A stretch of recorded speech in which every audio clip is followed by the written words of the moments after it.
Welcome to your Joyful Riches podcast, where you gain precious tips for easily ignite your full spectrum wealthy life. Join us every Saturday at 8:30 a.m. Pacific with your friends and families because we all want and deserve to be wealthy and happy. This podcast is done in conjunction with the Global Networking G100 and is powered by Anchor FM by Spotify. Anchor FM is the super awesome free podcast made easy platform. And for this week, we are so honored and so thrilled to have Maria with us today. Maria, welcome to our podcast and thank you so much for joining us. Let us tell us what is it that you do? Well, first and foremost, I'll thank you, Bridget, for the honor. It's such an honor to be here on your platform. And, it's things that we can never take for granted, but I believe in women elevating each other. So thank you for the amazing, amazing job that you do. And thank you for inviting me onto this platform today. So, what does Maria do? Basically, I am an educationist and banker by profession, but I'm also an advocate of women and girl child empowerment. So, one of the things that I really live to say in my living is to see and create safe spaces for women and girls where they will be able to enjoy equality, regardless of where they come from. Wow, that is so wonderful. That is so important because women is definitely a component, a great component, and with girls, and our young generations is our future. What brings you to do what you do? It's always interesting when I would say it's a vision that you could say was ignited by a 10-year-old in the mind because of the settings at the time, the gap that was there. Having been a 10-year-old who went slightly younger than 10, went to a multiracial school back in my country, and that was soon after our independence. And being different, and you are identified as someone who's coming from a different part of pretty much your living, because I am a black girl, and going to a multiracial school meant you're going to a white school, what was formerly a white school then.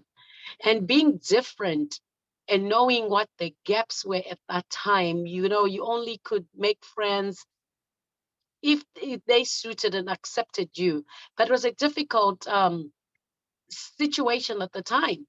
And I'll say this is where the idea of saying to one, I am here as a 10-year-old saying, no, this is not the way life should be.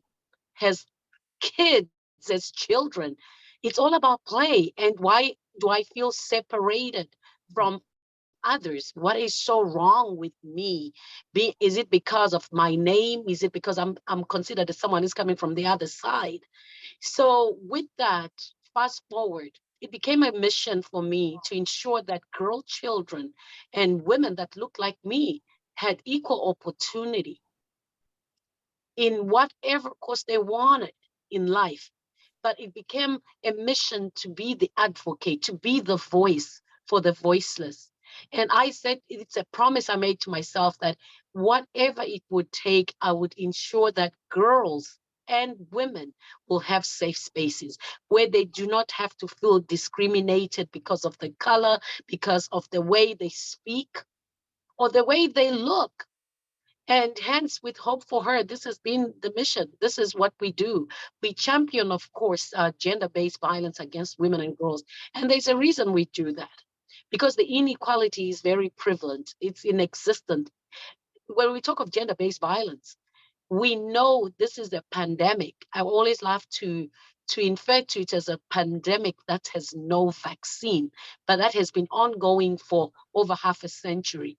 So my question that I lay out there is, when a girl is born, her destiny is defined by traditions, by customs, by values, but placing her in a disadvantaged position. So are we saying that girls and women are destined to suffer from birth to the time they die. And that's what it looks like. But however, as Hope for Her Global, we have ensured that one of the things we do is to work with women from different walks of life, from different communities, and from the marginalized communities. We raise awareness on gender based violence. And we are proud to say we've been championing that.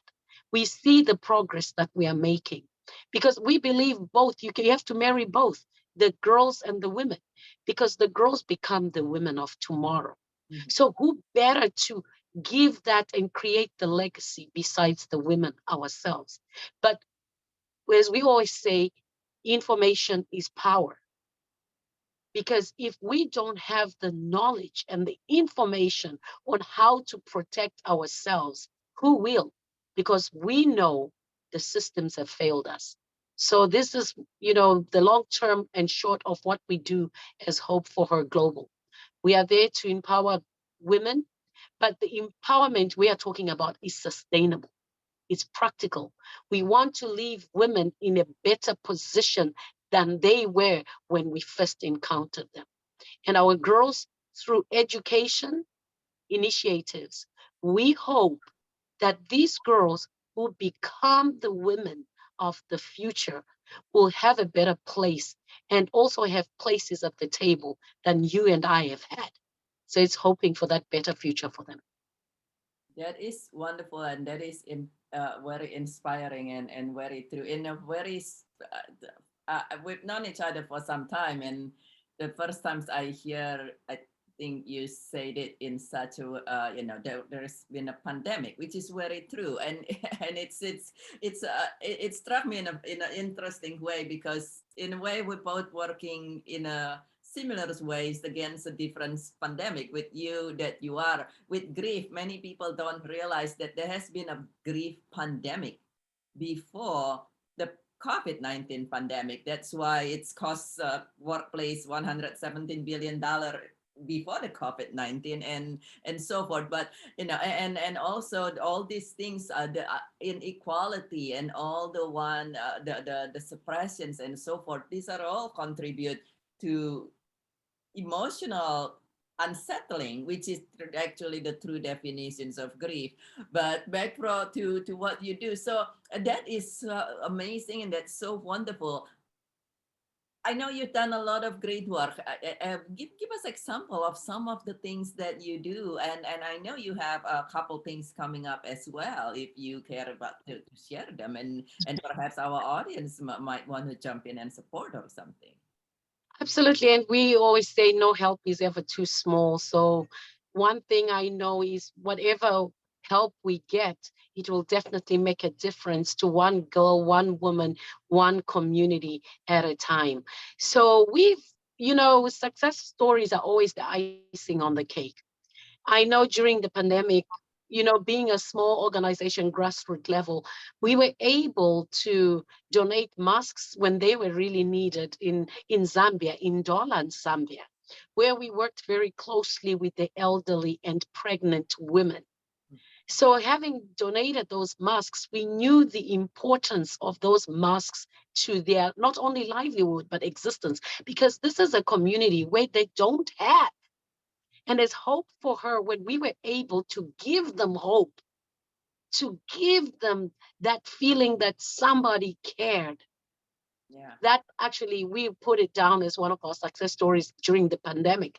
But one thing that really definitely resonates as an ongoing legacy for us, outside and above doing the advocacy of gender based violence, is taking girls and boys to school. We believe that we have to catch them whilst they're still young. And hence, we have made it our mission to be able to pay tuition Mm-hmm. for young girls and boys to give them a chance to be able to go to school. And because we want them to go through life and not having to look back and say, I was not able to go because of the circumstances, because I may have been born in poverty, but it does it mean that I, as a child, is not destined to greatness, to get a chance to having an education, which is a human right. Mhm. But again, we've made them feel they can reach for the stars. And this is an initiative that we are doing.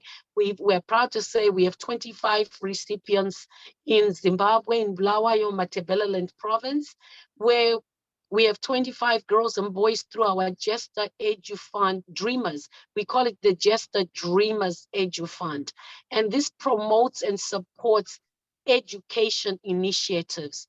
We will be taking another 25 out of Zambia, and our hope is also to take another 25 out of Colombia. As you know, we are an international entity. So we try to put ourselves where there is an identified need. And more so, we work with the communities that most need the help, those disadvantaged children who most need the help. It could be children that have no parents or are orphans, or it could be children that are being raised by a single mom, and life is what it is. But we give them hope that, you know what? Education is the key to your success story, and it's a key to fulfilling your dreams. So that's one initiative that we would love. Like I said again, no help is ever too small. That We appreciate and take note. It only takes $25 a semester to be able to take a young girl to school, to give her a chance, just like you and I had the opportunity. So I feel if whatever way people can help, whether it's school supplies, tablets, give them a chance mhm. and they will not let you down. Give them hope, but hope that we can plant action to. That is wonderful to hear. It's 20 and it's 2 semester a year, correct? Absolutely. So for $50 a year, and many of us, nothing's against coffee or anything, but many of us, put in way more than that in a cup of coffee in a month. Yes, Bridget, you're right. Because look at it. If you have a Starbucks, it's $5 and some change. And if you give up a week of Starbucks, you actually will be in a position to take a young girl or young boy to school. And we believe again in taking them whilst they're still young. We want it to be continuous. So we start them at a very early age. And then you're able to shoulder that responsibility by taking a few children, a few girls and boys to school. Make it happen for them. That's our plea. Make it happen for one girl, one boy, one community at a time. That is really awesome. So from your work, Maria, from your work, this is for a broad audience, and so and some of us might be in gratefully in advent in a conditions where we are able to give, but some of us who are listening to this perhaps are in situations where we are the listeners ourselves that we are not in the best situations where we are facing some challenge, whether it's a woman, a man, a gentleman, a girl, or a young gentleman. And so, do you have any tips, a couple tips perhaps, if somebody who are listening to this facing challenge, whether because you are in an underprivileged community or any other form of challenge, is there any tips? How sometimes when we're facing so much challenge, we're like, how is it even possible? Yes, there is the hope for her there that coming from America, but apparently it's not reaching here yet, if you know what I mean. And so if somebody hearing this, or perhaps it's different challenge, do you have any tips for them? How could they hang on? How could they take another step? How do they not lose faith? Is there something they can do to keep going? I like the way you actually kind of incorporated what we stand for. Hope, hope for her. Basically, I always want to tell the little girls out there and the women that you're not defined by your circumstances. As long as you believe, but you have to have the hope. But the hope with no action is not going to get you anywhere. Because, like we always say, having faith is believing in something that you cannot see, something that may not be tangible. But you have this, the beginning, you have somewhere to start from. Having that dream, having the hope, and believing that I will be able to cross over, believing that I do not have to sit here and feel sorry for myself. I am created for a greater purpose. And the only way you can do that, you have to believe. You have to have the guts to believe in yourself and to work hard. And this has always been a message I send to the girls. You have to work hard, and you should not be afraid to ask for help. But it's not enough to always be in a position where you find yourself begging. Use the resources that are around you. If you are surrounded by a lot of land, that means you're a daughter of the soil. Use those hands that you have, put them to use. Put this mind to use. You cannot confine yourself and feeling sorry for yourself and throwing yourself a pity party every single day and say, just because I am coming from Africa as a continent, and that one that has been stereotyped to say is the dark continent. But leaders, scientists, doctors, innovators have been raised and brought out of Africa. And are you one of them? Do you aspire to be the greatest? So you have to have that ambition. You have to believe in self. And it starts with a small step. Success is what you choose to define it. It's not what is prescribed to an individual as success. It could be doing so much and more, giving back in your community to the young, to the youth. We want you to get involved in the community, help the elderly, help the disadvantaged. And that could be your success story. And there is power in your story. You have to own the narrative. So it starts with small acts of kindness within your community, within your family, within the region before you can take it out there to the world. So I always say, believe in self, there's hope, dream big, and no act of kindness is ever too small. And it doesn't take much to smile and to love. Be the change, but be love. And it just takes an act of kindness. Never give up. Never, ever give up. Aspire and inspire. And it's going to be okay. But you have to trust and believe that tomorrow will be a better day. That is beautiful. That is so beautiful. That's so beautiful, and that is so true. And you put it in such a beautiful way. You got to believe, and you do need to take the action, and you want to do that with, as you said, with love and with kindness. Even if you said, well, I want, some people have, like you said, you have this pity party. Oh, I want to go to college, but I don't have the, well, where you can start. Perhaps you can start in your community. We know many people who does good where they are in the community, and then ended up by the law of nature. Life is circular. You give out even you to your next door neighbor, and right around you, so helping them out with their work, and like you say, the elderly and so forth. It will bring something else, and so that is so beautiful and so wonderful. How do people reach you if they want to support or they want to learn more about Hope for Her?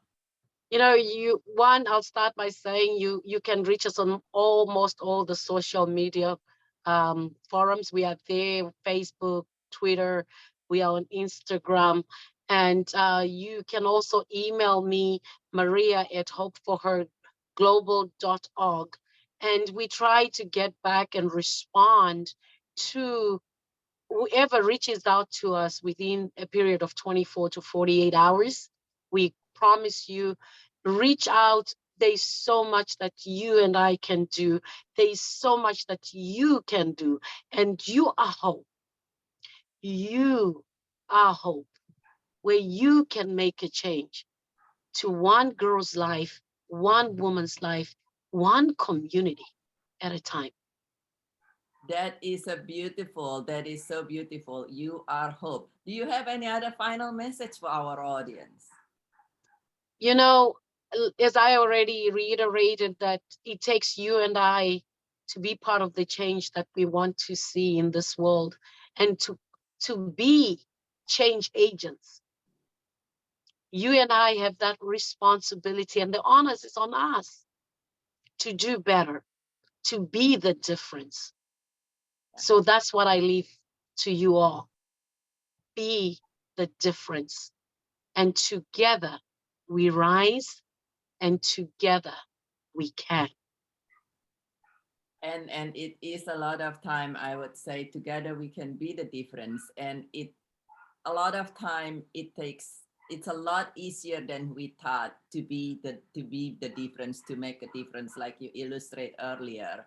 For, you know, if you take a break from custom coffee drink for a week, you'll be able to support a child for a whole year. And so thank you so much, Maria. Thank you for sharing your wisdom, your work, your tips today. It is such an honor to have you here. And for you, my friends who are listening to this, please share this message with everyone you know, because as Maria says to us, we are here to make a difference, and it is a lot easier to make a difference than you thought. Please share one or two gold nuggets in the comments below that you gathered from this conversation, so we can continue learning from each other. And thank you for joining us. Please share this podcast with your family and friends, everyone you know in your connection, so as a community, as a global community, we can all triumph. And this is Dr. Birgitte Tan, your grief transformation specialist for individual and businesses, founder of the International Childhood Cancer Charity and United States country chair of Global Networking G100 All Ladies League. And you make it a thriving day, one day at a time. And we see you again here next week at 8:30 a.m. Pacific. Bye bye for now.